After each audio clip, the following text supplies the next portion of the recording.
On YouTube. Visual people, what's up? Audio, visual. We in this bitch. It's the 16th of February, 2 days after Valentine's Day. So most of you women out there who don't have a nigga got y'all shit probably today. It got there to you because he was spending time with the one he loved. But thank y'all for being here with us. It's the Josh Adams Podcast. You know what we're here to do. We're here to talk a little bit of shit. And I got Kari Frazier in the building. You already know he already around doing what he love to do. You know what I'm saying, Kari? Let the people see you. What's going on? What's going on? Yes, Lord. So nigga, let's just jump right into it because we have been pushing this thing for so long, bro. The 11th went amazing. I want to thank everybody who showed their ass that day because it was ridiculous how much love came through. First of all, pre-sales, we did crazy numbers to the point where I'm like, why do all these people fuck with me like this? Then we pulled up. I mean, overall, how many people came through? You had the clicker. Kari was clicking. It was by the end of the night, 107 people came through the doors of the event, and it was crazy. It was bananas. It was women all over, and this the crazy part. Niggas be asking where the hoes at. It wasn't none in there, but it was a lot of queens at this event. It was a lot of women in this event, all shapes and sizes, colors, financial, fiscal, economic statuses was in the building. And if you didn't come, you was probably with a bunch of niggas like, ain't no women around. Nigga, they was all at Tony V's on the 11th singing their ass off when I'm Not Gonna Cry No More came on. It turned into a choir in there. And I just want to say that event went better than I could have ever imagined. I have never taken some out of my brain and took it and made it and brought it into the world. And it did that before. So all that's saying to me is everything else I touch from this point on is going up. You know what I'm saying? And I was fucked up because Kari walked up to me and was like, nigga, this is crazy. And Kari don't get excited about shit, but ho, and tricking. You see the narrative that I got to deal with from Josh, but it was a success. Great effort. We definitely learned a lot on the fly, but now we know that we got a foundation of tapping into the audience. Glad that everybody came out, enjoyed themselves, and we were rocking. I'm at the door, so I got a lot of the complaints too. But towards the end, as people left, I got when you doing this again? When you doing this again? When you doing this again? When you doing this again? Which leads to the question, Josh. What up? When you doing this again? Nigga, I look like my babies, bro. Like I look like Kennedy right now. That's crazy. I know they man. That'd be crazy when you look on there and be like, that's Kennedy face. But all right, listen, man. This thing was something we threw together on the shout out to my baby Trav. I don't get why you say, why do people fuck with me? People fuck with you because you're that guy. You know, I be talking, man. It's the love is just like overwhelming. So I appreciate it. I never want to get so big to the point where I feel like people fuck with me. I'm just a regular nigga that do extraordinary things, man. You know what I'm saying? And without God, I can't do nothing. You know what I'm saying? I want to thank any woman that gave me some pussy because I looked at myself back in the day. I can't dress. I'm awkward looking. And y'all still give me pussy. And that had nothing to do with anything I just said. You see the ridiculousness of this. Don't be paying attention to what he talking about. This is ridiculous. It is. But like I said, man, people was asking. And like I said, when me and Kari came up with this idea, and we're going to get into it. First of all, should I say the topic or should I keep giving out the keep going on this rant I'm on? Go on the rant you on. Okay. And we go. Bet. Kari got to produce this show because EJ not here. Shout out to EJ. Mm-hmm. You know what I'm saying? We repping independent right now. Mm-hmm. So what I'm saying is, man, Kari said we wanted to do something for Valentine's Day, and Kari was like, hey, let's get a band to play all of the sad songs and have single people come out. And then I was like, hey, how about we do karaoke whoop-de-wop? It was even better because you giving the people the stage to do what the fuck they want to do. And when we decided to do it, we just were like, let's see what happened. We had a bunch of events we wanted to do at the top of the year, and this was one of the ones that we put all our energy into. And this bitch was better than I could have ever imagined. And my thing is, we not finna just jump around and be like, we doing karaoke because karaoke can be done anywhere. But even if a nigga try to take this what we did, honestly, they couldn't replicate what we did because it was the energy that we brought to this bitch. You know what I'm saying? I definitely think it fits your brand. I mean, you love R&B, the songs, you always singing, you talking about it, and it's really you. So like, it fit the brand perfectly. The other events that we thinking, and it's definitely gonna be some pitches that y'all gonna be like, what? Yeah, we have some real creative events. Yep. The original idea was definitely like, all right, let's do an anti-Valentine's Day event. Yep. And even coming up with the name. Actually, we had this idea maybe in like last year. Yeah, last year. We were working on it, but the name was the toughest thing. And then when he came with the name about a month before this bitch even popped, everything fell right in place. Yep. and it's gonna be the same rhythm for the rest of these events. And y'all gonna be like, what in the hell is they working on? We got some shit on y'all ass. Shout out to my baby Riri. It looked like it turned out so well. Riri, I wish you could have been there, but you know what? I know, you kicked it to me why you couldn't make it. I think once you do what you got to do, you'll be able to make the next one, because now, like I said, we decided we're gonna do the next one. We're gonna add it to the Josh Adams and Friends birthday weekend. We just got to figure out the logistics and what we gonna do with it and where we gonna fit it in at. And it's gonna be the same, not the same vibe as far as living single. It was couples there too, but it's gonna be karaoke and it's gonna be on that same vein, and we're gonna have a good ass motherfucking time. So look forward to my birthday weekend, us adding karaoke to the slate. You know what I'm saying? With the comedy show, with the live podcast, and whatever else we decide to add. So we will do it again this year. We won't wait till Valentine's Day. It won't be just an annual thing now. What's happening? I think that's a good yeah. I think also the other thing that you got to think about too is the branding. Like there's so many events for couples. An event where singles feel welcome is definitely not a like anti-couple event. It wasn't like speed dating or something like that. So couples was in effect too, but it was something that like, because couples events, if you single, you feel like, what the hell going on? What you doing here? Why you show up to a couples event and you ain't got nobody? This is the opposite. So it's gonna be a brand that we keep rolling with and we grow with. So think of what songs you want.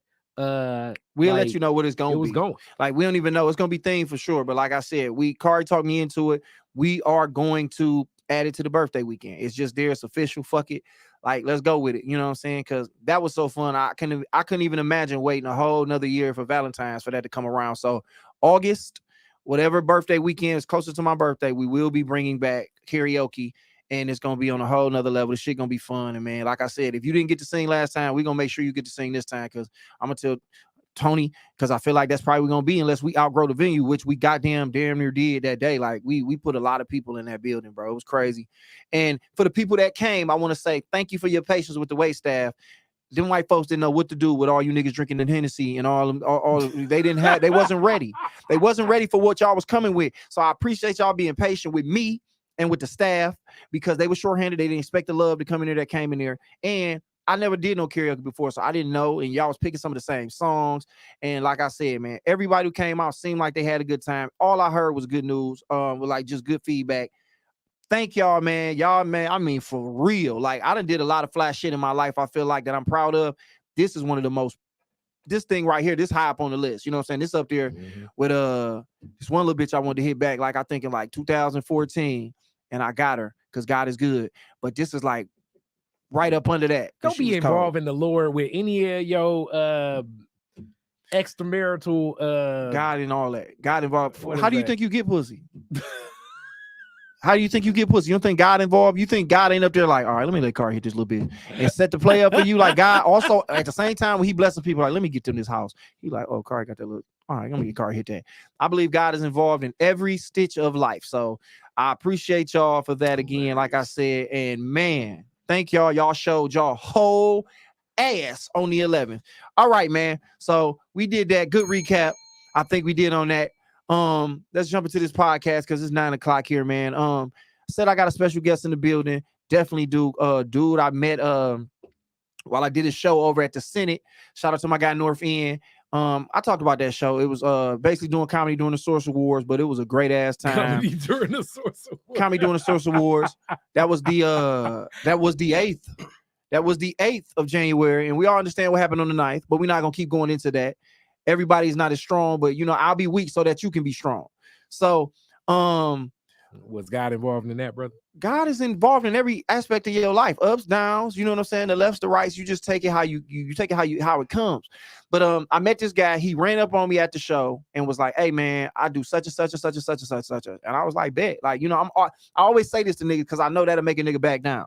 When a nigga talk you to death about what they do and what they do, it's like, bro, all right, let's work. Niggas be wanting you to bullshit with them, but when you tell a nigga like, let's work and look them in the face, a lot of niggas you never hear from again. I learned that I don't have to really sit there and go back and forth with niggas like and ask questions and let a nigga try to sell me in a bunch of shit. I be like, all right, my nigga, let's work. I'm down. Hit me up tomorrow. And Cuz was like, oh, for sure, I'm on your ass then. And Cuz hit me up, and I definitely forgot I gave the nigga my number. And he's like, what up, bro? You don't remember me? I can imagine why, brother, because the 8th, I can imagine why you forgot, brother, because January 8th, that evening, you were preoccupied with doing mentally, brother. I was Mentally, preoccupied brother. with doing comedy, man. Mentally, brother. We passed that. We out there doing comedy. You know what I'm saying? And dog walked up we on call me. it comedy now, brother. It's comedy. That's what I do for the people. I bring laughs. I bring joy. It's my gift. And like I said, I met Cuz and Cuz was like, let's do it. He called me. I was hella busy the week he called me. And then we actually sat down and met and chopped it up, man. And it's possible some great shit is on the way, man. Give it up for my dog Swag. You know what I'm saying? One time. Bam. What's up, Swag? Yo, what it do? I guess I'm gonna talk you up because he a humble guy, man. Swag he produces stage plays, movies, television shows, and a gang of other shit. I'm not too sure as far as like what it is that he might be into, but I mean, he legit now because God is good. So if you could just in a little bit, we're gonna get into what you do. Just tell people a little bit more about what it is you're doing, what you got going on, and then we're gonna jump into the podcast. What's happening? As of right now, we rehearsing every day. We got a double stage play taking place in March 26th. The stage play is called Skin Deep. That's one of them, and the second one's called The Chronicles of the Broken Ones. And what my man is telling y'all is that it's a I feel say a double feature, but you calling it a what? It's a double feature. Double feature. Yes, sir. So you're gonna get 2 plays in one. Yes, sir. And I don't know if that's ever been done before. I've been to a lot of plays. I've been a part of plays. This sounds like some groundbreaking shit that my man is being a part of. And I can't wait to dig deeper into it. And we're gonna dig deeper into it when we jump in on the back end of the podcast. You know what I'm saying? But I know a lot of people who want to kick it about what the topic is. But we're gonna chop it up. If you got any questions, I'm actually gonna audition for his next play. I already got my monologue already down. So we're gonna do this live. And if the nigga don't let me on, this ain't even gonna air. This podcast ain't even gonna air because you ain't gonna promote your shit on my shit and not allow me to be a part of your production. Ridiculous. This is what white people do all the time. It's called leverage. Ridiculous. This is ridiculous. And but what's crazy is that both of them walked up here and Swag was like, damn, I know Cuz. And I'm thinking like, anytime I see a nigga know somebody, I'm like, oh, Kari must have fucked around, did some dumb shit. I thought it was finna be some bullshit in the game. But tell these people how that you guys happen to know each other. Like, that's crazy. Northwestern. He recognized Northwestern. People know I'm a coach. So he stomped through them hallways right over there off West Grand Boulevard as well. So Coat Nation is in full effect. The big NO. All day. Yeah, that's crazy. So my thing is like being that y'all went to high school together, like, so what was the Flip Wilson show like? Like when y'all was coming up, like watching TV shows like with Flip Wilson on them and the dramatics and going to them concerts and like that. Josh, shut the hell up. What was Dave Ruffin like? Didn't Dave Ruffin go there with y'all? He a northern guy. I be playing like I ain't just 2 years behind these niggas, bro. But I love to say that, you know what I'm saying? These niggas went to, I went to Oak Park. Oak Park is 70% of Doughboys cash out. And I promise you, I'm never gonna let you niggas forget that. You know what I'm saying? The dope man. So I got some things I want to tap into as far as like what's going on in the world and the news. And okay, Super Bowl happened. We ain't going to that. Shout out to Matt Stafford for winning. City of Detroit is on 10 about that. So he got his ring in and we lit. You know what I'm saying? I think he deserved it. I appreciate him for that. And he came here and he ain't do nothing but just put on for Detroit. And he gave us his heart. He gave us his soul. He went out there. He won one. Congratulations, Matt Stafford. Now, go ahead, Carl. Did you want to chime in? Oh, you know I'm not a Matt Stafford fan at all. Why you not? More power to what he did. I think he is a very overrated quarterback, but he did his thing, got a ring. More power to him. More power to him. We ain't gonna make this about that because we got people on here. We got women on here. They don't give a fuck about Matt Stafford like that. He got his ring. Congratulations, white man. Go to the Hall of Fame. You did what you did, and you won. You know what I'm saying? Somehow he got out, but Calvin Johnson couldn't get out. Barry Sanders couldn't get out, but that white man did it. Him. You know what I'm saying? He did it. And I got love for him, man. He got a little spot on it. Doughboy Clay sings better than Music Soul Child did last night. I didn't even watch that verses last night. And I watched the beginning of it low key while I was doing laundry, and it seemed like it was the shit. I didn't realize Anthony Hamilton got a bunch of hits. I love Anthony Hamilton, but I forgot Music is really that nigga. But I want to jump right in. Lizzo is let me read the actual. I actually took a screenshot of what the fuck going on with Lizzo. That's got a little bit going on behind the scenes with me. Also want to shout out Cuz one time. Shout out to my guy right there, Black History Month. You know what I'm saying? One time for the GOAT. You know what it is. This is ridiculous. What are you doing, Josh? Got my nigga. How is you shouting him out for Black History Month? What? That's a black man who made it, doing what he loved. Shout out to my, we ain't gonna say no names, but shout out to my nigga Pistol Hip. Josh, shut the hell up. All right. So what I want to jump into and talk about real fast. Lizzo says she's ready to pose for Playboy after getting her kitty cat pierced. And I guess, man, you know what I'm saying? I don't body shame. I don't have no way about it. Big girls, I love them all. My thing is, I think Lizzo just trying too hard. It's like, all right, you ass out at the Lakers games. You always naked. You always twerking. And she from the crib, low key. And she actually popped up at the Independent. Shout out to her. But it's like, all right, you got your pussy pierced. Like, why are you forcing that on the world? Like, I'm not saying nothing wrong with it, but it's like, you don't have to force it. If they want to see it, they're going to ask you, right? They're going to ask you. They're going to like, hey, Lizzo, why don't you be in Playboy? Like, why are you forcing your peers, that big fat mother? You know that pussy fat because she a big girl. And we fuck with the fat pussies. But it's like, why are you forcing this on Playboy like that? Let them ask you. That's my thing. It's like she forcing herself. That's what's bothering me. That's why I wanted to chill. Car's scared to talk. I done seen some motherfuckers you had walking up out of here. Kari's scared to talk. All I'm gonna say is, I mean, nowadays with all this celebrity stuff, you don't know whether it's a play for attention, whether it's real or whatever. But let's say it is real. Let's live in that reality. Mm-hmm. Yeah, it is. It seems like, yeah, Playboy or Vogue or a lot of this stuff, it seems you should not solicit them to be in it. They would come to you to be a part of it. And then that way it's way more on your own terms. Because it would be even worse if she's a part of Playboy and then they have her on some old like, oh, we're going to do we usually don't have. So then it'd be Lizzo, a trans woman, a little person. You know what I'm saying? You don't want to be a part of we usually don't do this Playboy edition. And then it feels like, is this a practical joke or some shit like that? Like, you know what I'm saying? And that's my play, bro. It's like, just why are you forcing it? That's my thing. And I feel like you almost like, if you don't put me in here, you just fat shaming because I'm a big girl. It's like, no, maybe we just didn't get around to it. She's the groundbreaker for any new demographic to be accepted. Somebody got to go over the top and take the hit. She's walking so the other big girls can speed walk. That boy Trav trying to be funny a little bit. Swag. I mean, do you have a take on that? Like, do you feel a way about, like, would you feel a way if some girl was like, okay, how come everybody in your play is these little skinny, light-skinned bitches? Like a Monique motherfucker was like, how come you ain't got no big, beautiful motherfuckers in your plays? Well, as far as that, how do you feel about being pressured into do something like that? I just feel like, everybody love pussy. So it's the fact that my nigga went crazy. Women, niggas, you know what I'm saying? Women loving their own pussy and things like that. So I don't feel like she's forcing it on them. You know what I'm saying? She's just trying to put herself in the way to shine light on what she got going on.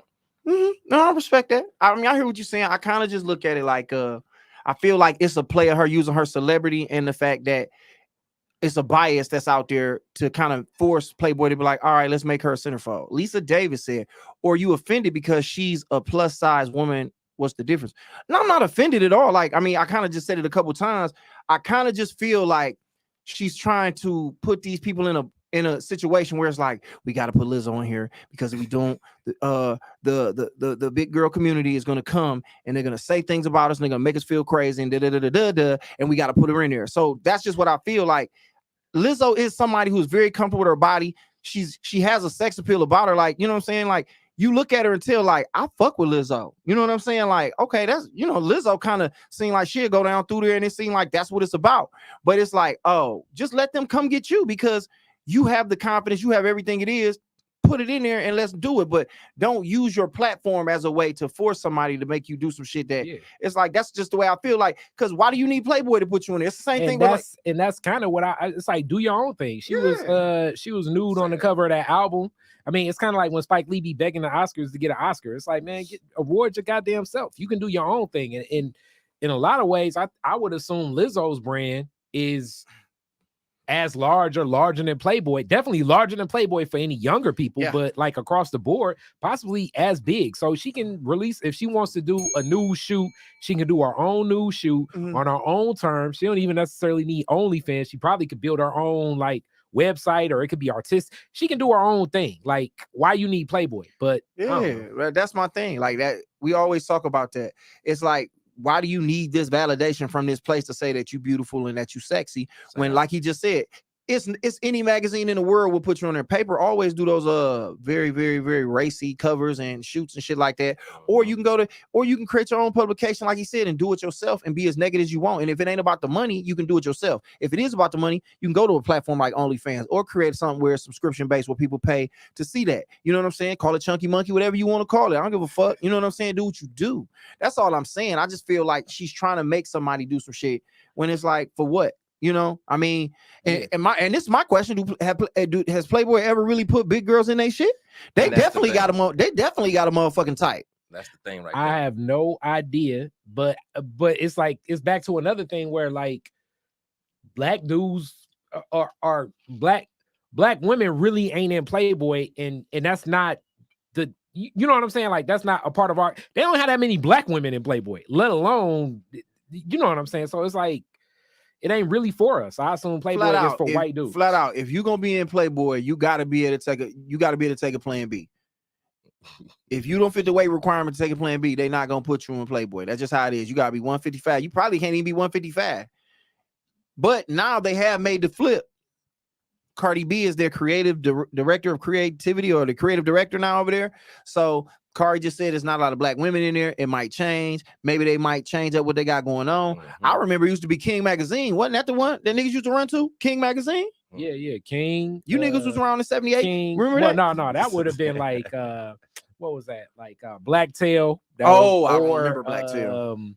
Like Players, but Blacktail was definitely the black porno magazine that I remember. You know what I'm saying? I remember Blacktail. Hold on. Trav said, this is like white people saying, why do you need Little Mermaid to make your own? Why do you need Little Mermaid? Make your own movie. And I said that too. Like, I don't need a black Little Mermaid. Let's just make a movie where, you know, we got some shit going on. Like, it ain't got to be a mermaid movie. Like, I've never felt like we need to have something like they need to make Superman black. It's like, why? Like, let's just make a dope ass black superhero as opposed to having to make a version of theirs. Like, we don't need a black Santa Claus, nigga. I'm straight. My daddy and them used to do that. My daddy and my mama used to scam out of Ace Hardware, and nigga, we used to get mad shit for Christmas. I knew who got my Christmas shit. I didn't need no black nigga with a beard, like white beard. So my thing is this, dog.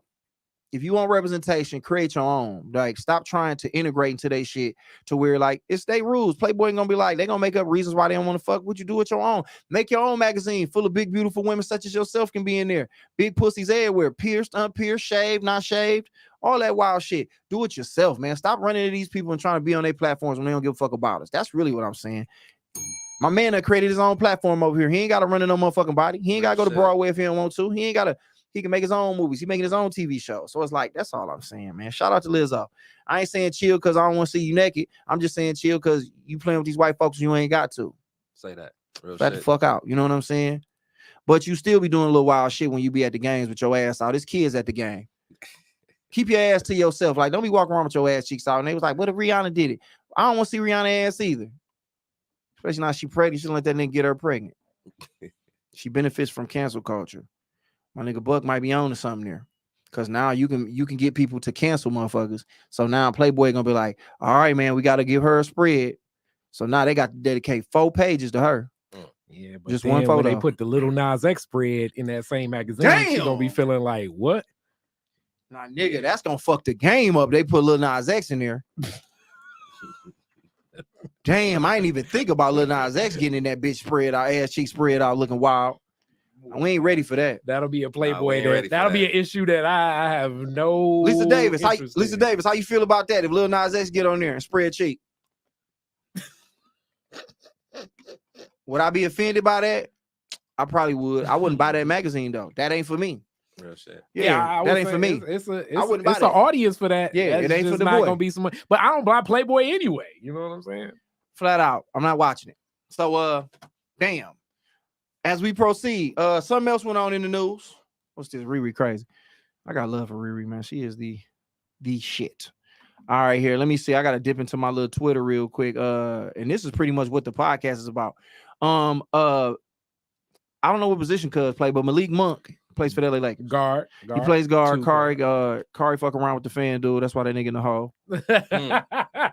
Malik Monk, guard for the LA Lakers, has been shooting his shot at Iggy Azalea for 4 years, and it just finally paid off. So it says never give up, boys. So this was like 4 years ago. She put up like a picture of herself at the iHeart Awards, and Malik Monk put up under their need. I don't know if y'all can be able to see it like that, but this is the Bing Bang Boom. EJ ain't here, so Kari don't know how to do this shit for real. So hold on real quick. Everything she does go viral, and she gets plenty of attention. Plus, that's just another check. If they can bring animals in the room, why not big girls? I mean, man, I guess they can, but like again, like I said, Playboy got spreads with tigers or something. Like, I ain't know bestiality was the thing that they was into.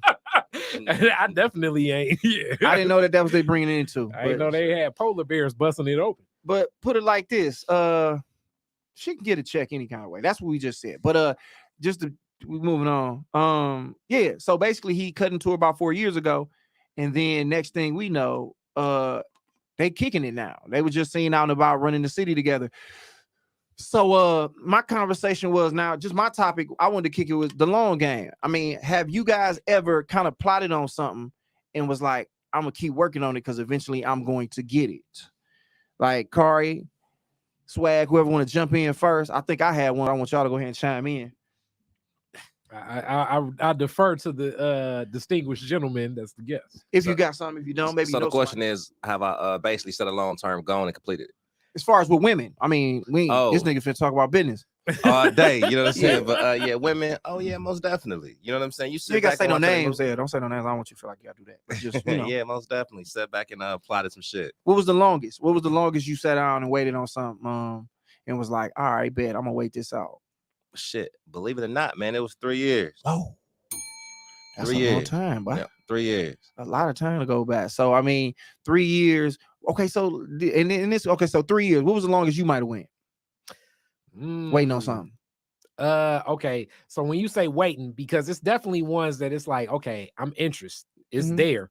And that may be like a long time. Yeah. But what do you consider waiting? Is waiting like one day we gonna line up and it's good, or is waiting like staying persistent and like putting in effort? Like how much effort do you waiting is always spinning the block? It's like you might have put a shot in and she wasn't talking about shit. You like, all right, it don't mean every day.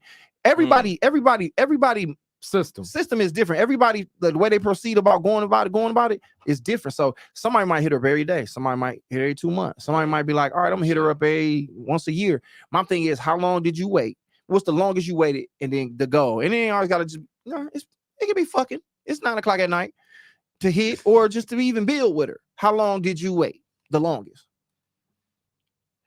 That's tough. I got to think on that for a second, because if the spin the block, it could be the long-term game. Because sometimes it may be like, all right, I ain't even got the right play, and then you wait for the right play, and I ain't even contacting like year.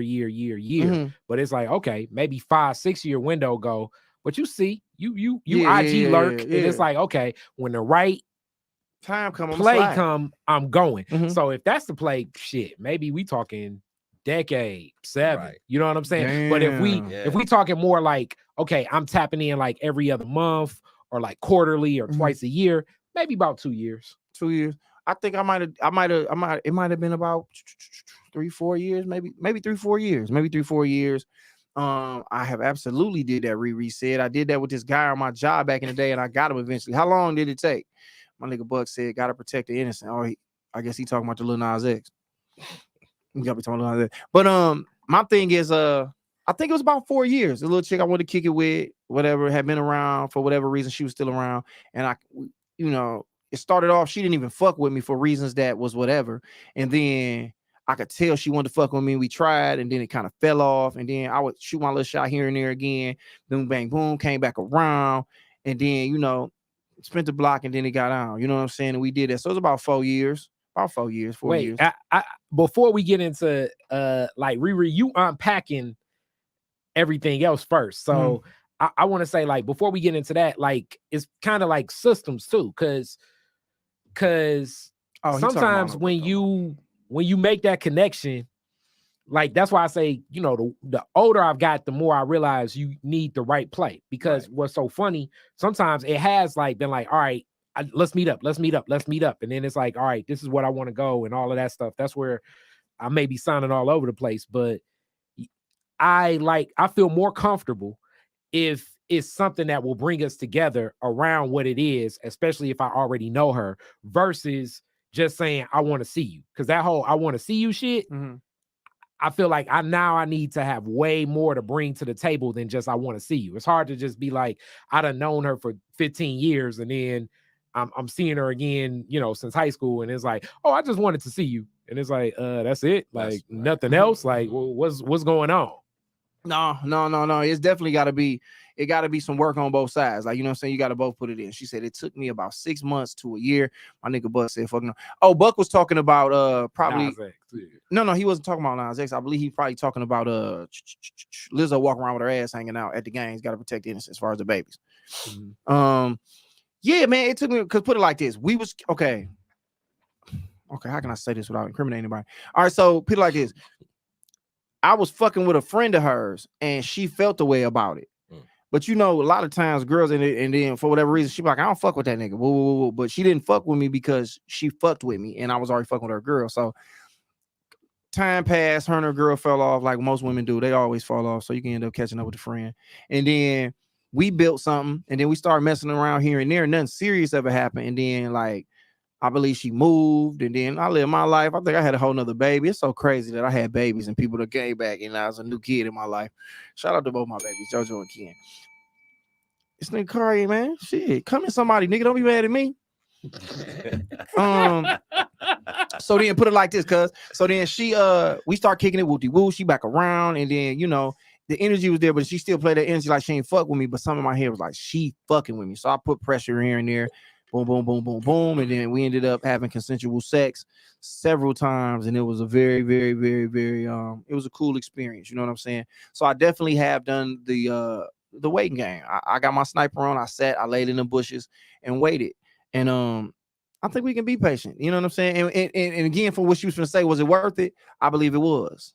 I believe it was. I think you feel like it's not worth it if you put too much energy into whatever the chase is. So like if I'm that guy, you know, if I'm like Urkel and Laura, where I'm calling her every day, like he keep treating you bad. He keep treating you bad. He keep treating you bad. Is you moving back to Detroit?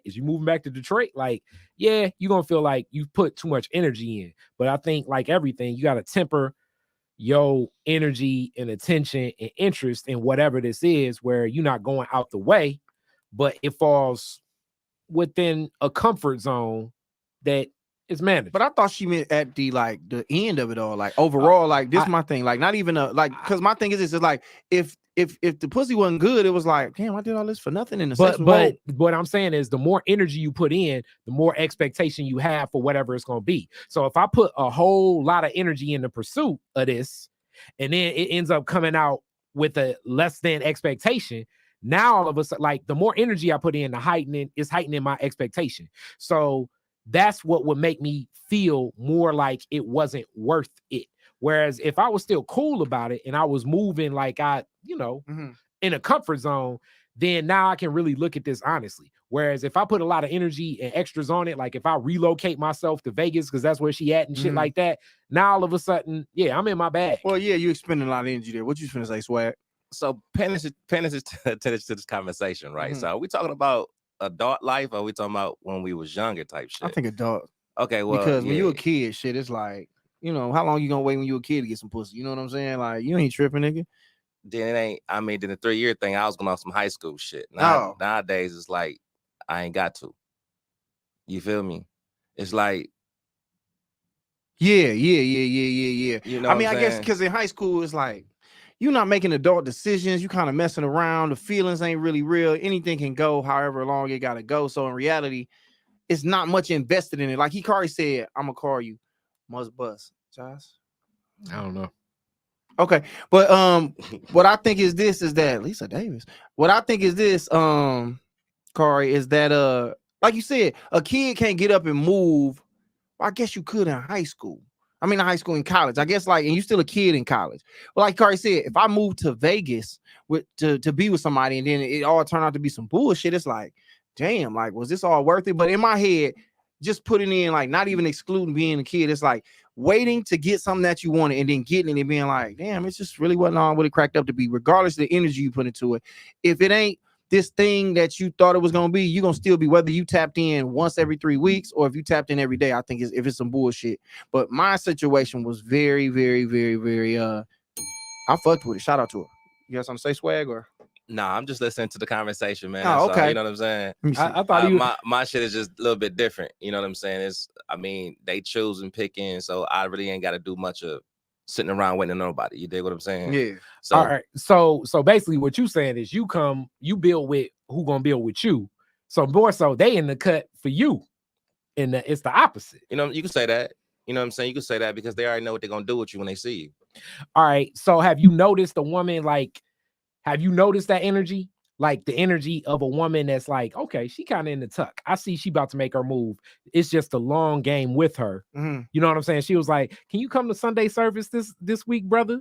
Or whatever it may be. Yeah, You one know of what those, you know what I'm saying? I had some of those occasions recently, you know what I'm saying? I ain't gonna say no names, but Yeah. I riding with somebody and say, you know what, I always wanted to fuck with you. You know what I'm saying? I always wanted to fuck you and things like that, which I knew, I just never pursued it. Mm-hmm. So I think like when you sit back and you know somebody or you see the relationship, you're like, okay, well, I know this ain't gonna work. So I know when this don't go well, this gonna fall right in my lap. You dig what I'm saying? So it's like I ain't gotta play that long game and say, I'm gonna sit back and wait on her. I'm gonna sit back and do this. You know what I'm saying? Because when certain people come to you, it's like, yep, this shit ain't gonna go well. I know you be back. I know it's gonna come back around. You know what I'm saying? You said she gonna spin the block. You know, so it's been like that for me. And just recently, it just took place a couple of days ago. You know what I'm saying? Just like, hey, yeah, I always wanted to fuck you. Like, oh yeah, we gonna do something. I don't know. You just play that. You dig what I'm saying? So I'm just tripping because that Orange Shares energy versus like two podcasts ago is like the exact opposite from what Marv was talking. Oh yeah. It's like bizarre world from retention where he like, yo, it's gonna fall in your lap. You just got to know how to play the game, my G. You know what I'm saying? I mean, it's like a mind thing. You know, so you know what it is when everybody naturally we attracted to each other. You dig what I'm saying? So you get that vibe. So you already know what it is. So I ain't really got to chase you because it's, you know, I was told you get your shit together, they're gonna come to you. You ain't got to go to them. You dig what I'm saying? So it depends on when you wet in your life. That's why from the beginning I'm thinking we're talking about high school kid shit because it ain't been like that for me in a long time. Oh, well, yeah, this nigga just can't make me feel like a child. My bad. I'm chasing the wrong shit. My nigga said, my nigga, if you chase the money, these bitches come with it, my nigga. Bottom line, And, you know what I'm saying? it ain't no long game. These hoes come right now, whenever you want them to come. They like Ubers. You know what I'm Nigga, saying? you hit the button, the bitch come over to the house. Hold on, did we read what Riri said? I don't think the I read long game with no, we didn't. Let me see. Hold on, Riri, let me get her in. I didn't put too much energy into it, but it just that I have issues with setting my expectations too high. I always imagine how things will go, and then when it doesn't go as expected, I guess I can't see the rest of that. It's like I let myself down. And then she said she kicked me about a year to 6 months. I mean, yeah. I understand that. I mean, I guess he right. I mean, when it come down to it, you know what I'm saying? You play the game long, especially if it's just about pussy. But if you're trying to build with somebody, like, and the thing to think about that is like when you kicking it with somebody, some people you won't play the long game with. What about a person? What about a woman? Do you see her and be like, bitch, if you ain't trying to fuck around now, then I ain't finna play with you. Then somebody else to be like, I'll wait the time out because I think this is worth it.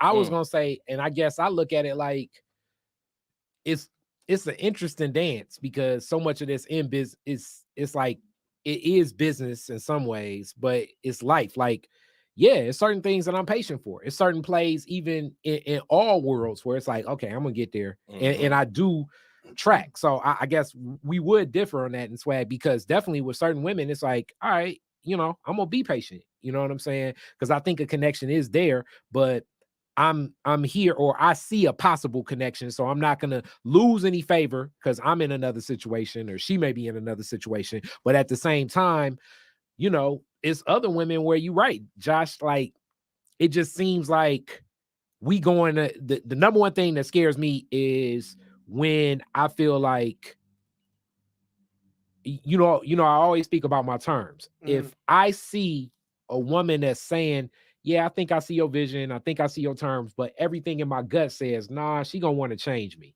She really is not understanding of who I am and what I'm doing in my grander vision. So she's gonna feel like she wasting her time very soon. Kind of like what Riri said. Then I pull back fast because it's like I don't even like the energy around people that don't like being around me. That makes sense. Wait, you should say something. I sent your hand up, but you good? Yeah. I lost my motherfucking train of thought.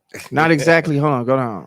Go to Lisa Davis real fast. She just said not exactly, because if we grin with, we in with you. If we grin, we in with you. Oh, if we grin, we in with you. If we grin with you, we in with you. I heard that before. Yeah, I heard that too before, but I mean, I don't know. Like you said, I mean, like I always say this, I can never see me fucking, like, the older I get, the age that I'm dealing with. The youngest goes from, like, now it's like 28. I can't fuck with you if you're younger than that. And we always say, like, what if it's a badass little 22-year-old bitch, fat ass titties, just a scandalous motherfucker? It's like, we got to fuck right here and right now. Wherever we at, it can't be no, because you're gonna start talking about young boy NBA, and I'm gonna be like, NBA young boy. I'm like, I don't really know about. We have nothing in common. So if all we own is some fucking shit, that's the only way. And it rarely happens like that. So that's how I know I'll never get fucking around with a 22, 3, 4, 25-year-old, even though 25-year-olds love me. It's like, I have to, at a certain age, which is funny, he even brought it up. Like, I thought we was talking about kid shit. At a certain age, shit just changed. So in reality, when it comes down to it, it's just if you carry yourself a certain way, if you move around, just in conversation, you know what's up with somebody. In conversation, I can tell if you somebody I want to pursue, and I'm gonna try to see what's up with you in the long term. But in reality, right off top, it's like, this somebody I wouldn't even fuck with like that. But it depends on where you at in your life too, though. You dig what I'm saying? What you're looking for. So if it's just a fuck thing, it's gonna be a fuck thing. But it's kind of weird, Riri as a female saying that she waited for someone for 6 months to a year. And from my experience, when a woman is waiting on somebody, they have a desire for a specific character. And what I mean by that, for an example, you got some women who love, let's say, Method Man. I got one girl in my stage play. She like Method Man. So when I want her to do some type of sexual noises and things like that, I say, hey, think about Method Man, and she comes out with these things. So I feel like when a woman is going after a man for that long, it's because you fit the description of what she desires. You dig what I'm saying? So at that point, she's imagining what it would be like if she was with Method Man. You dig what I'm saying? So she willing to wait that time to see, because she might not can get to that Method Man. But I got a dude right here that reminds me of that Method Man. I'm gonna sit back and lay on him. You dig what I'm saying?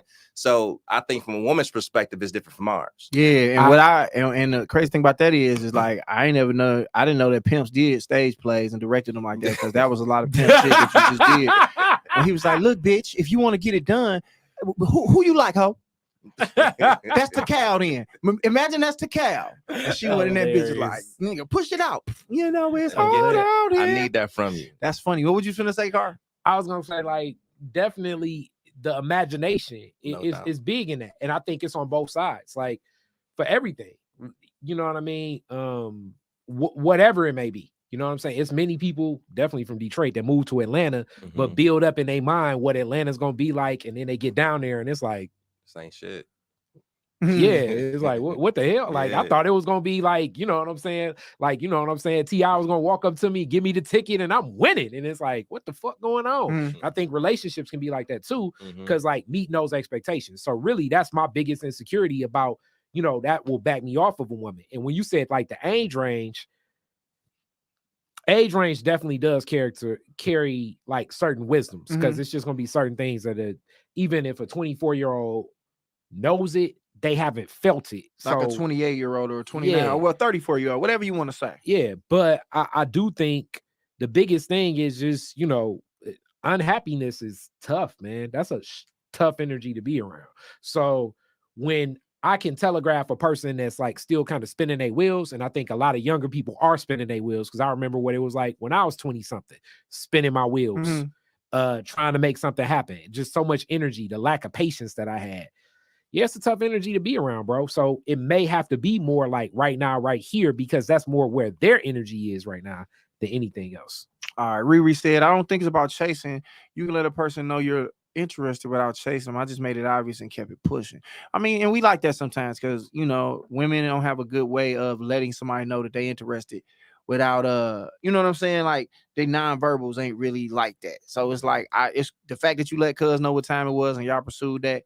That's what's up. You know what I'm saying? I think it's a certain maturity that come with that, being able to cut into a nigga. We gotta advocate for women too, because women know if they come with the sword, like, I like you, it's also the probability that they thinking that all he gonna be thinking is like, okay, well, that means we can smack. And she may be wanting more than just him smacking. And it kind of changed too, you know what I'm saying? She's at the beginning, she was saying something like, you know, she waited for like a year and a half. So that means that she was the predator per se, correct? Yeah. So now it's like, well, I just let her know I liked them and kept it pushing. So that kind of like changed the narrative. Oh, from what she's saying from one to the other. Correct. I didn't put in an interview to him, but it's just that I had an issue with setting my expectations too high. I imagine how things would go. I don't too much remember what she said, but she did say, I think she said she waited. So I think she let the nigga know what time it was, and maybe she sat around like, so maybe not as pursuing like, nigga, I like you, like, hey, what's up, I'm fucking with you. And then cuz probably was like, all right, doing what he did, like, all right, you know, maybe he was in a situation, and then he came back around, and then it became something. So it wasn't like she was in pursuit. She just said, look, nigga, this pussy here if you want to fuck with me, and I would like to know, get to know you more. And he was like, all right, you know, he might have kept it at that. I was like, I got shit going on, I'm gonna get back with you when I get with you. I appreciate you bringing that pussy over and let me know what's up is offered to me, and I'll come back around. So it definitely could have been one of them scenarios right there though. But let me see what else we got. Reed laughing. I mean, yeah. But all right, let's jump into oh, wait a minute. Let me think. I got where the hoes at. I do got where the hoes at. We finna jump over to the next segment. We're gonna get into chopping it up with my guy Swag real quick, man. I got to where the hoes at. And then for the people know that where the hoes at, it don't mean nothing about women or fucking or nothing like that. It's just where a lot of whole ass activity going on at. And it's in the comedy game right now, man. It's a lot of hoes in the comedy game. Somebody just kicked it with me about a comedian and felt away about me because I didn't want to do a couple of this person's shows. And it made me laugh because I knew he didn't fuck with me. He felt away about it. But it was like, I talk about it here all the time, man. It's just certain shit I'm not doing no more, bro. Like, I'm at a point in my career where, nigga, I know I can go in any room and do what I need to do. But I'm not going into no room screaming over a bunch of niggas who don't want to hear the show. They watching the fucking game and they eating lamb chops, nigga, and they kicking it. The venue ain't set up for that, nigga. I'm straight on that. I did that when I was younger. I got that shit up. I showed I can do it. I don't have to do that anymore. I'm only doing comedy for motherfuckers who want to see comedy. That's where I'm at with it. And I just think it's weird that let me finish my thought real quick. I just think it's weird that a man can feel a way about another man saying that. I didn't say fuck you.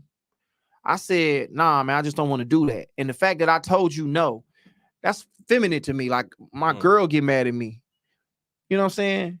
Your girl get mad at you when you say no to her. It's like, if Kari tell me he can't do something, I'm not gonna be like, fuck Kari. If Swag say, man, I can't do it, I'm not gonna say fuck Swag. Like, nigga, I do any show that you do that makes sense if it's right. But a lot of the new niggas doing shows anywhere. They doing them at venues where, oh, this the hottest venue now. Everybody hang out here. So they go ask the owner to do a club, like do a comedy night there. The owner don't give a fuck about this show. He give a fuck about these patrons. So he not gonna tell them to be quiet. He gonna be like, nigga, they buying drinks, they eating here chilling. I don't give a fuck about this comedy show, nigga. You asked me to do this shit. Take this little bit of money that I'm gonna give you to do it and hand it off. So it's like, nah, man. And niggas ain't doing it right. Like, you know what I'm saying? And a lot of niggas that got rooms ain't equipped to handle the room. Like, you know, Kool-Aid had a room called Lucky's. It's Views now. And that was a hood ass bar. And Kool-Aid, because he's one of the funniest niggas in the world and he knew how to put a comedy show together, he turned them niggas into a comedy audience. A lot of niggas don't have the ability to do that. So I'm not coming to your room to yell at a bunch of niggas. Like, I'm not doing the impossible for the ungrateful no more. I'm not gonna come tear this room down and they be like, this is the funniest nigga in the world. And then they turn right back around and get to talking and not giving a fuck. Nigga, it's like, my ego points up enough for that shit. I know I can do it.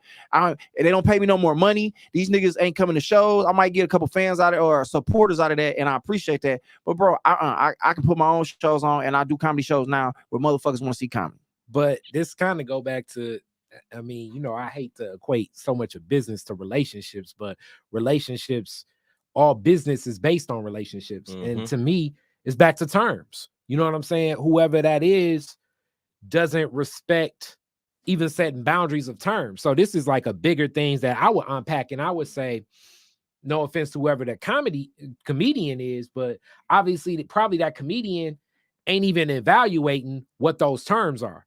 And you know how I always say, like, it's a difference between hustling and business. I feel like a hustler is trying to maximize as much money as they can make every day.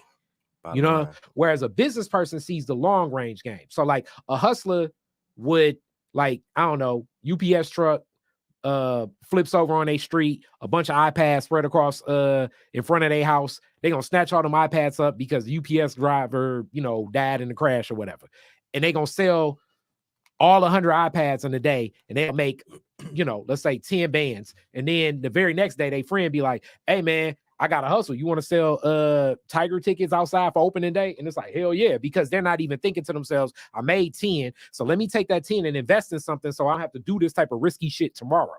So not saying that comedian is that, but I think oftentimes we think such in hustle mode and maximizing right now that we're not even dictating what would be better terms. How do I enhance the experience for the people coming so that like every time they see my name, it associates with a brand that people will know that it's going to be a good comedy show. Comedians will love this shit. The venue will love this shit. Like it's a win for everybody involved so that people don't mind spending more money versus saying, shit, they got an empty Tuesday night and the guy said, I know you do comedy, so fuck it, here go $500, see if you can get more comedians. And now he looking at you like you a hoe ass nigga because you don't want to do it because it's like everybody else did it. And he ain't even thinking to himself, why would he say no? Why does this not fit him? Versus he took it as a personal attack versus what about the business does he say yes to? Why did he say no to me? And why is he saying yes to this and no to that? It comes to a respect thing, you know what I'm saying? Just for the little short period of time that I kicked it with Josh, you know what I'm saying? He didn't respect the level that he's on, or don't respect the level that Josh is on. You know what I'm saying? You have to always come back and see where somebody's at. So he had a plan in his mind. I'm just, speaking from what the little information that was given to me. So he have a perspective in his mind of something he want to do. Why wouldn't he do it? It's about money. This is what you do. Yeah. You say this is what you do. Let's get it and do it. But just like how you heard Josh state, I'm at a certain place. The dude didn't respect the artist. He didn't respect Josh in the place that he's at. You dig what I'm saying? Yeah. So that's why you always come to the table first, other than just trying to tell somebody, well, this is what I got going on and come and do this. Well, I feel some type of way. And then a lot of people feel that you can't tell them no. They feel like, I didn't accomplish this. I done did this. I done did that. You feel some certain type of way about yourself. So when you come and tell me no, nigga, how can you tell me no? I did this. I accomplished this. You dig what I'm saying? You can't tell me no. Look at where I'm at. You dig? So coming from both sides, I've been there. You know what I'm saying? I've been there, but it's like it's always about respecting the artist, respecting the business. That's what he didn't do. And on top of that, as somebody that rest in peace, Kool-Aid, Northern Northwestern guy. And Kool-Aid would drop me game along the way because I'd ask Kool-Aid to do stuff and he'd say, I can't do comedy there because it's not set up for comedy. But he at least dropped that gem in my mind and I didn't take it. But oftentimes, like when you think like a hustler, you think, all right, well, fuck it. I know I said 500. Fuck it. What if I give you 1,000? What if I give you 2,000? We think if we keep throwing money at it, and what's funny, this is also how a lot of men engage with women too. Like if I keep throwing gifts at her, I keep throwing money at her, eventually I don't get her to fold. People will see my way. But the reality is it don't work like that sometimes because if a person is thinking more long range and you're thinking short term, then you're not even seeing how that connect. Because the other thing about like an artist is they build their brand and their audience, and it's unique as I look at Kevin Hart with his rollout for his new tour. The venues they go to will be a certain thing. The way that it's set up, even the way they set up the venue is a certain way. A great artist for that, I think, is Wiz Khalifa. When Wiz Khalifa does a show, it's very particular. Like you almost walking into Wiz's world. But you have to, because his audience, like Josh's audience, it's like he's coming, if executed correct, he may have anywhere between like 30 to 50 women between the ages of like about 28 to about 45 that may have PhDs, the master's degrees and shit like that. So if they go to a venue and it's some whole different type of shit, they're not thinking about who that promoter is or Josh looked out for who that comedian was because it's like it's on the slide. They're going to look at Josh like, Josh, you had me pent up in the corner with some dude that was fresh out for serving 20 years saying, bitch, you acting stank because you don't give me your motherfucking number.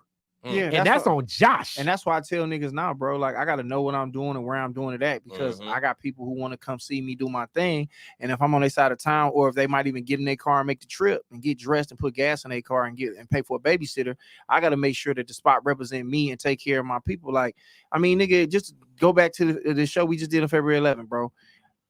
I made sure we walked every woman to the car, and it was at least 90 women in there. You know what I'm saying? We walked them to the car. So it's like, and the venue wasn't anywhere that was weird, but the parking was set up to where they had to park far. So I wanted to make sure they were straight. And like you said, just going back to what he was saying, it's like, niggas like that. you know what I'm saying? In my opinion, they won't be here a year from now. They won't be here 2 years from now. Nigga, I'm 16 in this bitch. In a lifetime to go. So it's like, nigga, in reality, you talking the shit you talking and you saying what you saying. It's like, nigga, and when I hear the word hustler, I don't knock the word hustler, but nigga, that shit don't work in this world. Nigga, I dedicated 16 years to this bitch. So just because you think you finna hustle and flip, that ain't got nothing to do with me, nigga. Now, if you'd have came to me and be like, bro, like you said, well, how do I make this work then? Because I mean, I guess I'm OG for real. So it's like, well, nigga, this is what I think. If you do this, bam, bam, boom, and you can turn it around and make it work. Because I want to see it work if this really what you're doing. But I think in reality, you went and got a room at the spot that everybody go to, and you think you that man because you're on a flyer doing a comedy show at a spot that you like, oh, I'm the man because I'm doing it here. It's like, no, you just a nigga at somewhere where they don't give a fuck about you. I don't want to do comedy and do business with nobody who don't respect me or give a fuck about me. I'm good on that, my nigga. You know what I'm saying? And that's what I've been on, and that's what I'm gonna stay on.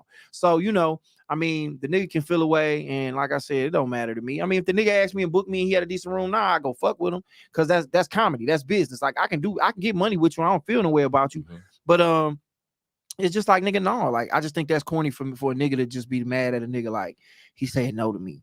You know what I'm saying? It's like, nigga, come on, bro. Like, you know what I'm saying? That ain't what it is, my nigga. So that is that's where the hoes at this week. You know what I'm saying? They in comedy. Well, you know, it's that self-entitlement thing too, man. You know what I'm saying? A lot of guys feeling self-entitled. You know what I'm saying? So they looking at the money and all the above. But again, if you respect that artist or that man, come to that individual as business and see what their point of view is. You dig what I'm saying? Like I said it before, the little time that I done kicked it with you. I'm talking to him specifically. He chose to say, this is what I want for this individual, that individual. He gave the layout. So you might be dealing with someone who don't have a vision compared to someone who have a vision, compared to short term and long term. You dig what I'm saying? Yeah. And specifically what he said, nigga, I do comedy. I don't want to do no shows for no one. Oh, that nigga funny as hell, and then turn back around and start doing their own thing. I want to be in front of a crowd for the people that want to come and see comedy. Yeah. That's what I'm doing. And then it ain't about chasing the dollar. Not no more. And then that's gonna come. That's gonna come. Real shit. And thinking in the world of business, you know what I'm saying? It's a lot of OGs I know and connect with, and I'm gonna do some things with, and I've done things with. But sometimes the plays may take it may take 10 years to circle back and laying in the cut, because it got to be the right play where we both can win. Exactly. And it may be like, yo, I still support you. I'm gonna do something, but it got to come instead of forcing something to be like, all right, now, you know, because you can't just sit and meet with Josh and go all his way and it ain't none of your vision, because that's gonna make you feel like how Riri felt over the expectation. It got both parties got to walk away feeling like, okay, we both will put some skin in the game, but we both feel like this is a win that we believe in. I agree to that to a certain degree. And the reason why I'm saying it's like this, we are soldiers. Say I'm the captain of the platoon, or whatever the case may be. We in a place never been before. And I'm using that as a metaphor to comedy. I'm not a funny nigga. You know what I'm saying? But I'm an individual. I'm a creator. You know what I'm saying? So just because I'm the leader don't mean that I can get us out this jungle.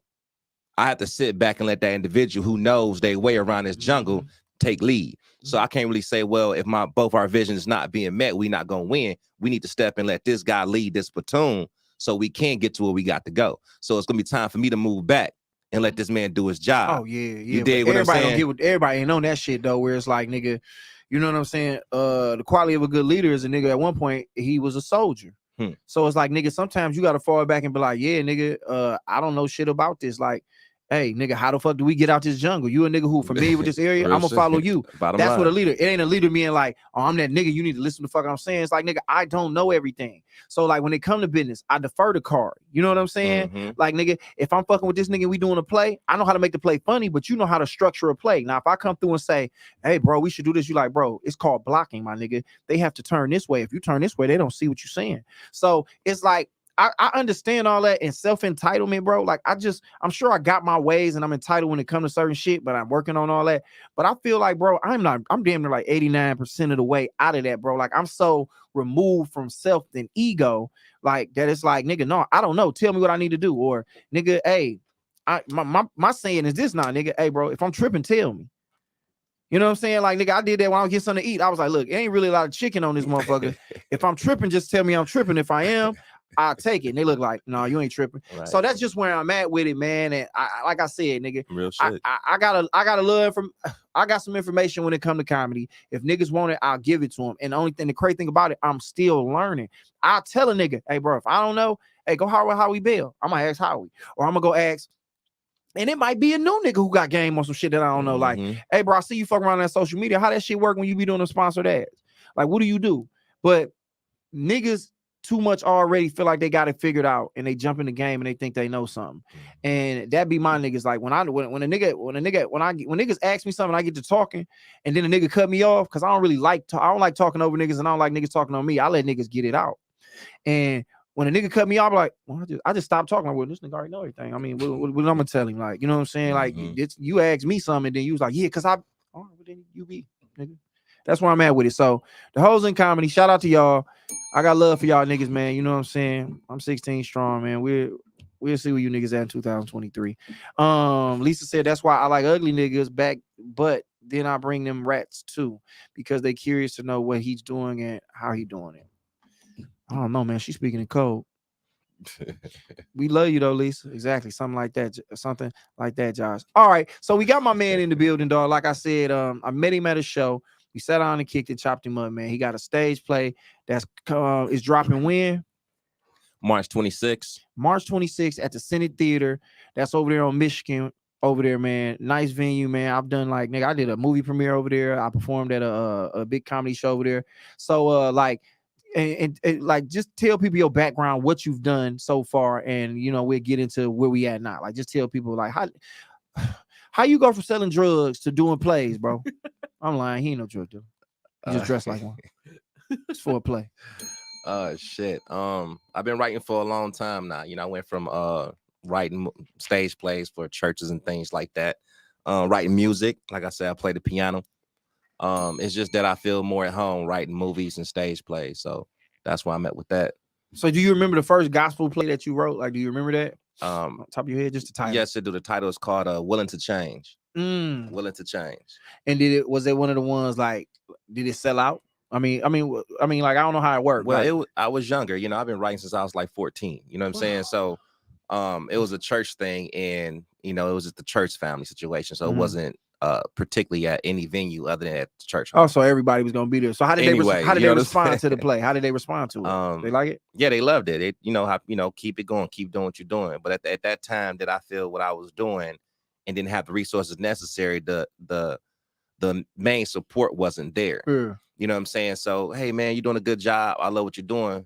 You want me to keep going, but there's no support. So now at this time and place in my life, I'm from 7 I did production. I own my own production company since I was like 17 years old. Okay.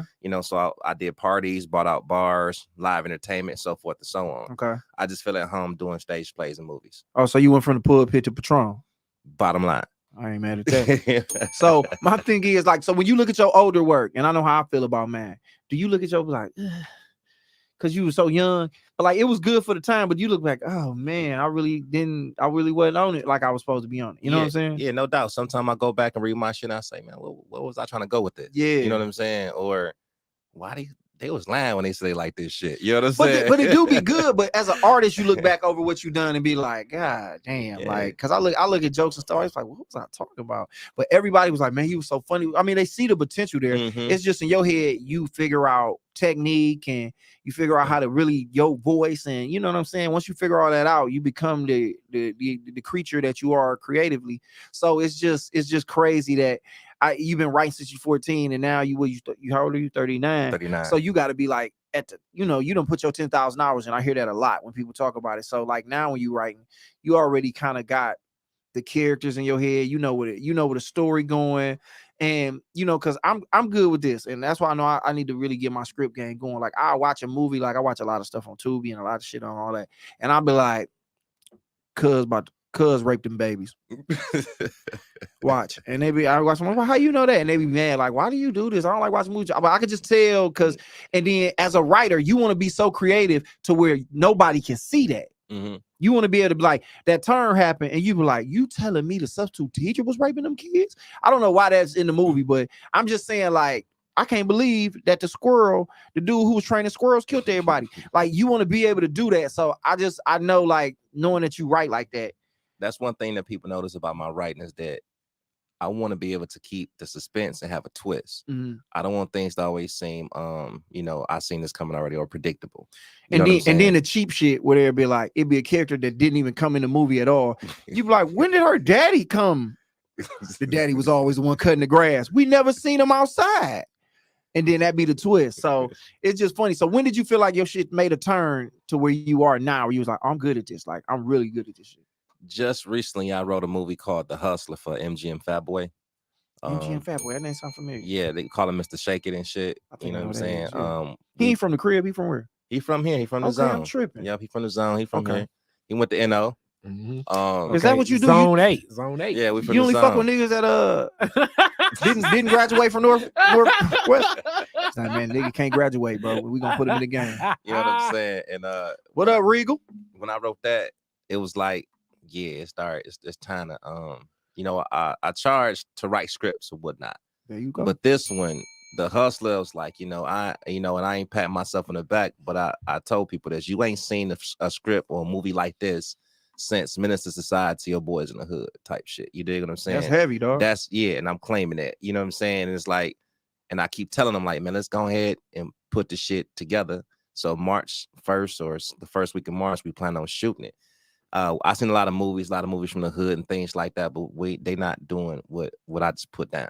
I can tell you serious about that. It's almost like the way you talking, like, bro, when this come out, this gonna change everything. Real shit. And I just told I was on a monologue podcast, you know, and I told they got this thing coming in March. I say, you know what, my cast, I ain't worried about who coming. My cast is coming to this monologue. Whatever prize you monologue got. 3 and 3 with Tia. Shout out to Tia Black. Yeah, most def. I just told I told Miles, I said, whatever prize that you got, just go ahead and bring it over here. Yeah, all right, it's ours. You dig what I'm saying? All right, now we talking some Northwestern business. Is y'all shooting it in Zone 8?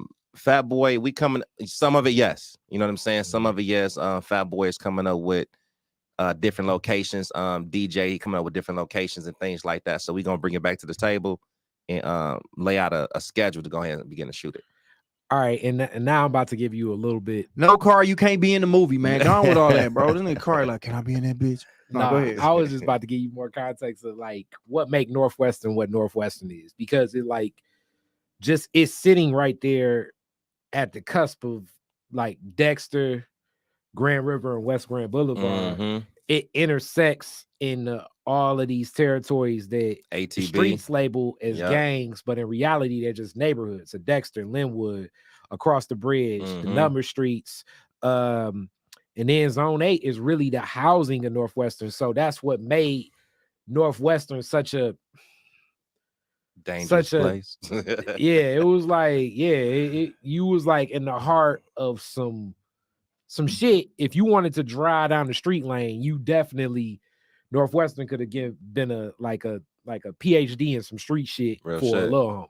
Well, you know, a nigga like me don't know nothing about that, so I'm glad that you informing people, because I be over in that little area. That's off West Grand Boulevard, ain't it? Yeah, I be over there fucking around. Shout out to old girl. Hold on. Do he offer writing services such? I do. Hold on. Do he offer writing services such as editing, proofreading, or advising scripts for novice writers? Yes, I do.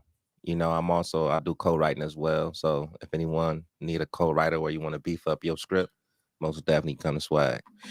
All right, so question: what do most people forget as they make a script? Because it can be very conversational of thinking like, yo, I think I got a cool ass story right here. What's some of the common things and mistakes that people make when it comes to writing a script? When you're writing a script, you got to keep 4 elements or specific elements in play. You know what I'm saying? So you got to have your drama, your suspense, your love or sex, whatever the case may be, and some comedy. So those 4 elements create a great show.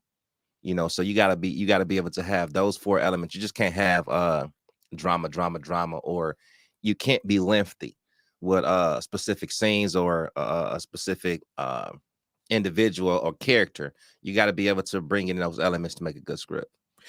All right, so like as you're writing this, because oftentimes I remember, and it's so funny about Northwestern. Northwestern had a radio television program, a whole TV studio inside of it. So Mr. Catula, shout out Mr. Catula. Say that. And I learned for my senior project, we split the class into 2 groups. Okay. My friend Lawrence took half, and I took half as like the leaders and the oldest people in the class.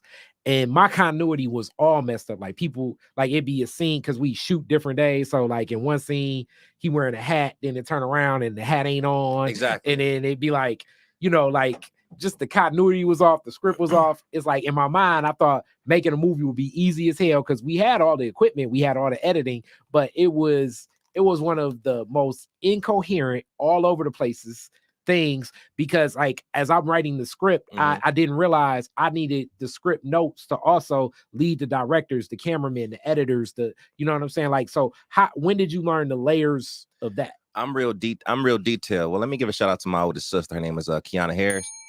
She took theater, movie, and what's that, Wayne State. And so she's a behind the scenes kind of person, you know what I'm saying? She's one of my biggest critics. And the reason why I brought Skin Deep to the table, I wrote a movie called My Apologies. And I let her read it. She said, oh, it was good, but it was predictable. I felt some type of way about that. Hilarious. So, you know what I'm saying? So I said, okay. So I made it my business to write some material where she would, if I knew that she said it was good, then it's time to do something with this. So I also took a writing class. A lot of individuals got together and talked about their material and so forth. So when I wrote Skin Deep, what I did was I extracted from My Apologies. I extracted Skin Deep from My Apologies and made it to a stage play. So once I wrote that, I said, all right, here you go, Key, check this out. So she read it and she called me back. She said, I like that. And what I really like is that the twist at the end, I did not see that coming. I said, it's time to do something with it. If I impressed her, she's a very, very hard critic.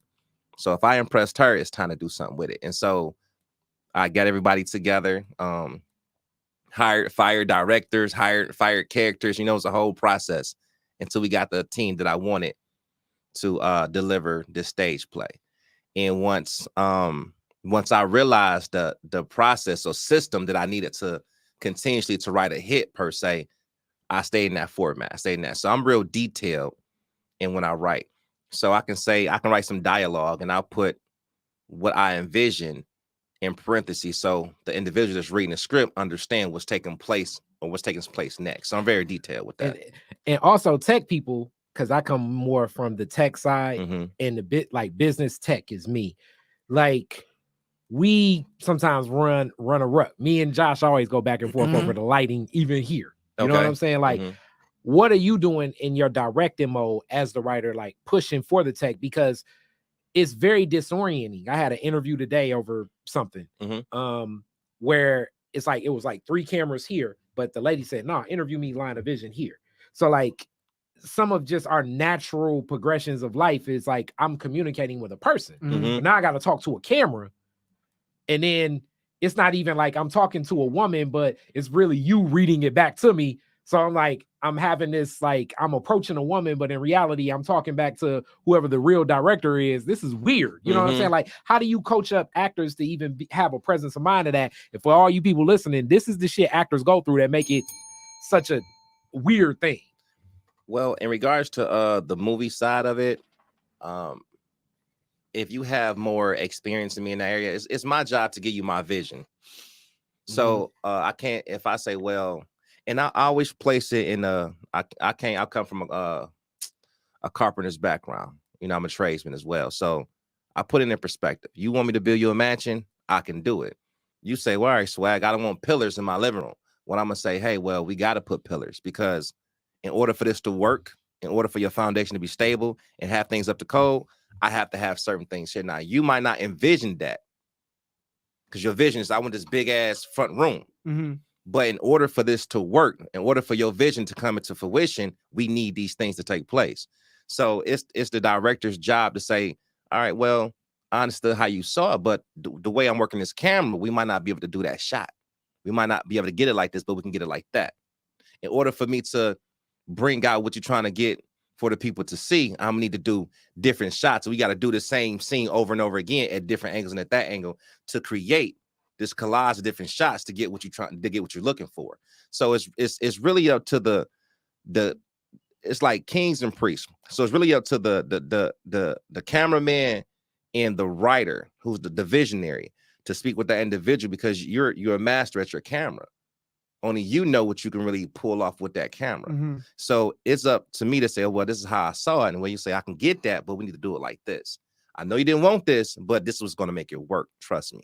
I know Josh got some comments on this one. I was just gonna say it's like a give and take with all that. Like, but that's what I'm saying. Like, you have to trust who you're dealing with. It's like, and I'm getting to that place now where I'm getting to that place where I used to trust people too much and be like, all right, do what you're doing. Now I got burnt to the point where it was like, all right, now I got to be like, no, nigga, I want it like this. And that's why I've been wanting to work with people that I know. I can be like, okay, bro, I can trust that he knows. Like I said, I trust in what I know. You know what I'm saying? And like you said, when I come to you and say I need it like this, if you like, well, bro, in my expertise, the way to make it work is like that, then I'm gonna be like, all right, I trust that you gonna be able to pull this off the way I want to, and I'm gonna be happy with the results of it. Now, what I want to ask you is this: what's harder to direct, or the stage or the movie? People. It has nothing to do with stage and movie. It's the people. You know what I'm saying? So I have I'm not gonna say no names, but I know someone, if that doesn't take in information well, then I have the ones that you can give me what I'm looking for and more. The best actor to me is the ones that's the most convincing. It's the ones that can give you that experience. And that is my strategy for this upcoming event that I spoke about. What? My actor for, it's a monologue situation taking place in March. The show that you doing? Well, not the stage play. It's another situation, you know what I'm saying, going on. Is because watching movies and things like that, you can put anybody in front of, oh, you did good. But a lot of people are not convincing. I have a character, I have an actress in my stage play. Her cry will make you cry. Damn. You know what I'm saying? I have a guy named Jeff Harris. He's my actor. He's my actor and he's my director. Yeah. His monologue that I wrote will make you cry. And as of right now, I feel like a proud father. When you get the right actors that's reading I'm reading your dialogue and they bring this to life, it's like, God damn, I wrote that. That's crazy. It's most definitely, you dig what I'm saying? So it's like when they doing their thing, it's like, damn. Because when I write, I become everybody. You know what I'm saying? So it's like when they're doing their thing and they make my writing come to life, it's like, damn. Fuck it, bro. I'm about to act real quick, nigga. Put the camera on. You know what I'm saying? So it's like this nigga talking like he talking like I can't do this shit. Hold on, let me get a little water. So like I said, my actors and actresses, whatever we go, we gonna do this show, whatever it is, whatever prize that you have, just go ahead and bring it over this way, because we got that. Hold on, bro. Right here, I'm gonna act real quick. So we know you can sing too, nigga. It's my monologue. Fuck it, man. We on my bag right now. I'm a little film in my bag. It's about to be. Chill out, bro. What y'all niggas on? Let a nigga act. See, this is wrong with niggas, man. Nigga try to do some shit and niggas want to sit here and laugh and shit. Nigga, we being for real, nigga. And nigga, this what you do. The fact that you laughing is very unprofessional, nigga. Fuck this bald head nigga over here. This ain't what he do. This nigga, he growing vegetables to fuck with hoes that like vegetables. My bad, bro. Do your thing, man. Do your thing. You get my shit, bro. I'm quiet, man. Hold on. Let hit a little water. I don't want to be crying in this scene. A little tear. Can y'all see the tear? Here we go.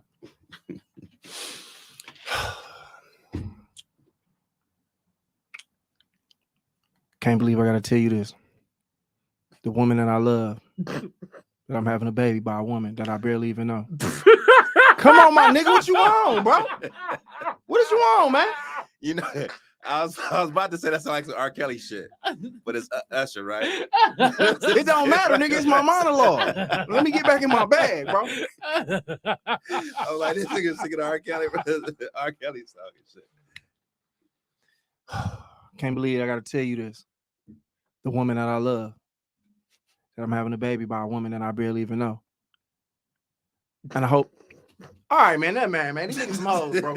Anyway, man, let's continue on, dog. Let me see here. Do you recommend writing script? Fuck that, bro. That I'm barely having a baby by a woman that I barely even know. And I hope that I'm man enough to tell you this. that you can give me a second chance. Because it's not about my career. It's not about my life. It's about us. Do you see the brief pauses in that bitch though? For them niggas don't want to act with me, bro. Niggas don't want to act with me, bro. Niggas don't want to act with me, bro. Anyway, dog, Regal said, do you recommend writing scripts as a stage play first to go straight to movie? To go straight to movie making my mindset or off the rip? I don't want y'all to think I can't read out loud, but I was reading it here and this nigga always click it. Then I gotta wait for it to go over there. So yeah. So what do you what's up, Swag? I recommend you to follow your heart. Period. You know what I'm saying? What I recommend is only a suggestion, but it's about what you feeling, what your vision is. So if you say, look, I want to do a movie, and that's where your heart is at, then that's what we're gonna follow. And if you want to make a stage play behind that, then we can do that as well. But if you feel that your heart is more so leaning towards a stage play, because again, you're the one with the vision. I don't know where your heart is at. You know what I'm saying? So it's about what you're feeling at that time. That's what I recommend. So if your heart is set on doing a stage play, because anything can turn from a stage play to a movie to a book. Mm-hmm. So if you leaning more so on a vision wise, you say, well, I see this more for a stage play. Whatever you thinking about creating at that time, and you like, I can see this might be a little bit better with a stage play, but I want a movie, but I think we can bust this bitch down with a stage play. I said, let's go that route and create that stage play, and then we can always extract from the stage play to create that movie. So that's what I recommend. So just write. So don't drag your feet, don't wait, and don't think too much. He said just get the script made, and whatever it's gonna be, it's gonna be. Like I forgot what somebody said to me, dog. Whatever you do, you gotta do it first, and then gotta figure the rest of it out. Like you sit around like, I want this to be this and be that. Whatever it's gonna be, it's gonna be. You gotta write it first because it can't do shit without that. All right, Regal going crazy. What are your casting challenges? What is your casting challenges? Stereotype. Let me tell you. Naturally we all stereo. So the challenges that I run into when I'm casting for people is trying not to be stereo and then to be open. When I write scripts, I already have my mind on what that person look like, what that person sound like. Because again, like I stated, I become everyone. I interject myself with that character. So when someone come in dressing or looking a certain way, I'm like, man, this ain't gonna work. Yeah, right? yeah. And then this one chick blew my mind. Like, so those are my challenges within myself, but with the individuals, people, when you cast for characters, people come in with egos. So it's my job as a director and as a writer and as a visionary to try to extract from you what I'm looking for. If you are not allowing yourself to be used as a tool, then you're a failure. You know what's crazy about that is, I think this is the hardest thing I ever had to do, is tell you, the woman that I love, that I'm having a baby by a woman that I barely even know. Shout out to the pauses. And I hope the fact that I'm man enough to tell you this, you can give me another chance. Because it ain't about my life, it ain't about my career, it ain't about this herpes. It's about us. See how I improvised at the end and add herpes to it too? Shout out to my nigga Usher. The nigga giving up game. I didn't think he was gonna come drop jewels like this as far as he did from the theatrical side of it, dog. Like this man really coming through. He didn't give a fuck about the hoes. But once we got talking about money and scripts, my nigga got crazy on here with the money and the scripts. He was on here like, nigga, he got past. And I was like, what about these hoes? He's like, man, what about these scripts I'm writing, nigga? These pros.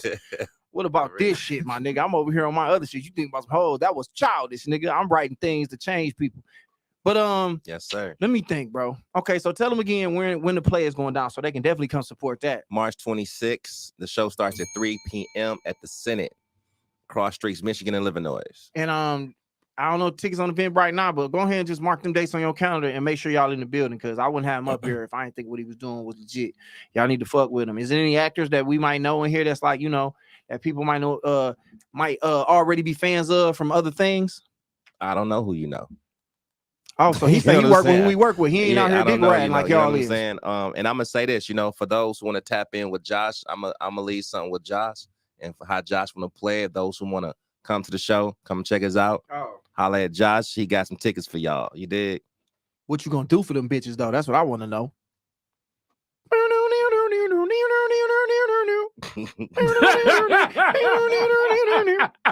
So at casting, have you ever had a girl be like, I just really want to be in your place, Swag, and you know what I'm saying, she try to put some pussy on you?